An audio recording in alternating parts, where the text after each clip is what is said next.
અમદાવાદમાંથી એક ચોંકાવનારો કિસ્સો સામે આવ્યો છે, જેમાં એક લેસ્બિયન મહિલા જેના ડાયવોર્સ થઈ ચૂક્યા છે અને છેલ્લા 4 વર્ષથી એકલી રહે છે અને એક ખાનગી કંપનીમાં નોકરી કરે છે. તે સમય દરમિયાન લેસ્બિયન મહિલાનો બીજી એક યુવતી સાથે સંપર્ક થાય છે અને બંને વચ્ચે ગાઢ મિત્રતાનો સંબંધ બંધાય છે અને ત્યારબાદ લેસ્બિયન મહિલા યુવતી સાથે શારીરિક સંબંધ માટે દબાણ કરે છે તેમજ લગ્ન કરવા મુદ્દે પણ અવારનવાર દબાણ કરતા આખરે પીડિત યુવતી અભિયાનની મદદ લીધી હતી.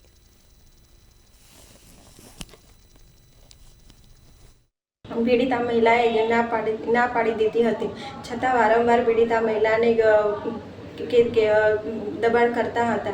तेथी पीड़िता महिलानुं काउंसलिंग करीने अने महिला मित्रनुं पण काउंसलिंग करीने तेमने जणाव्युं के कोईपण महिला साथे तेमनी मरजी विरुद्ध दबाण करीने लग्न करी शकाय नहीं अने संबंध राखी शकाय नहीं. तेथी पीड़िता महिला मित्र समझी गया अने पछी संबंध न राखवा अने वारंवार दबाण न करवा माटे समझी गया अने पछी आखरे तेमनी साथे मानी गया हता.